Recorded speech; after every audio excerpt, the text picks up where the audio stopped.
If you can imagine now, this is a radio talk show.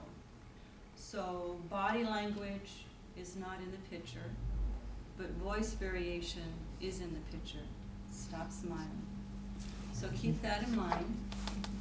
And also at the end, if you would like to ask questions, please do so. I appreciate it. So, I'm here to talk to you about my new organization that just formed 3 months ago. And this organization was inspired by our political scene. The organization is called Truth Not Telling, or T&T. So far, we have 22 members. And the purpose of this organization is to make sure that the masses understand what our politicians are saying to be truthful or not. Now, there's several organizations out there, one called Truthometer, that actually checks the facts of things that are being said by our politicians. And they have a very good track record of comparisons of what's being said and what is actually the truth. But the organization that just formed a few months ago is actually going to do more factual finding than that. And that's actually going to have what happened versus what is being said. Not percentages of half-truths or full truths or full lies, but the actual items that are being said. We found as a group that that would be so important to all of us as individuals to have that at our fingertips. Now you're saying, well, what purpose would that be in our political situation? Well, the purpose is to have better informed folks out there that can have a better informed vote. And it's so important to have the facts.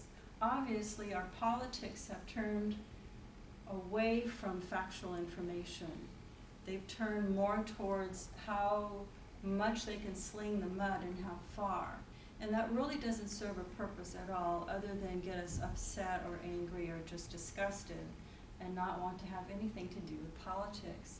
So this new organization is dedicated to getting this accurate information. There's a candidate out there right now that the Truthometer found is 63% in the liar, liar, pants on fire category. There's also a candidate out there that is 13.33% truthful or half-truths. So how can one truly vote for the candidate of their choice when they really don't know what's coming out of their mouths are truthful? Now you might say, isn't this going to be infringing on freedom of speech if we come right behind the candidate and say, no, this was a lie, this is the truth of the matter? And we have done some investigating and found that it does have nothing to do with freedom of speech. But you can speak about whatever you want, but we're coming behind and giving the actual information. So I'm very excited about this organization. We are open to more members, and this is kind of like putting on your investigative hat, because there's a lot of paperwork to go into, there's a lot of videos to review, there's a lot of newsreels to review to get the actual information. So if any of you out there would like to join us, it's free. We meet every Tuesday at the Cake and Chocolate Shop after 6. They are closed. And yes, we do serve chocolate for those that would like some. But come and visit us, and we'd love to explain further what the organization is about and what we can do. And perhaps with just this homegrown movement, we can start turning our politics back to what is meaningful and truthful. And perhaps they'll even talk about what they can do for us as individuals. Now, with that said, is there any questions out there for me that I can help answer? Yes, sir. Okay, so if I'm trying to understand, if a candidate says the sky is green, the fact people, which is another organization, will come along and say the sky is blue because that's the actual fact. What does your organization build onto that? What we can do to build onto that, and it's not such a simple question as what's blue and what's green, But what we can actually say is, well, back in April in 1999, there was a survey done, and scientists actually proved that the sky is blue. That's the fact. Okay. So if a candidate is saying it's green, there's no factual information to that. Thank you.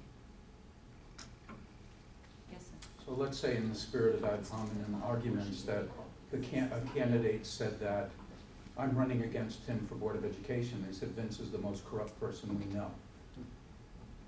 What would you do with regard to that statement?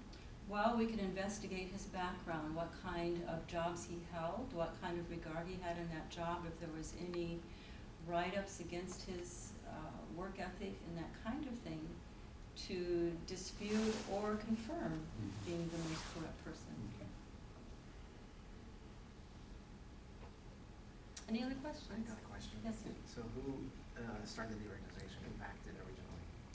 I started it out of frustration, Well, and I hope to have sponsors in the future so we can really grow, and perhaps we can go to each state and have this information committee or group organization in each state, because each state has their own politics during certain times of the year, and so I think this would be beneficial in each state eventually. And what's your background? My background, I'm a voter, I'm an American citizen, and I feel that our rights have been walked on too long, and we need to know the facts before we can make an intelligent decision on voting. Yes, sir. will you be filing for nonprofit corporation status? Yes, I will.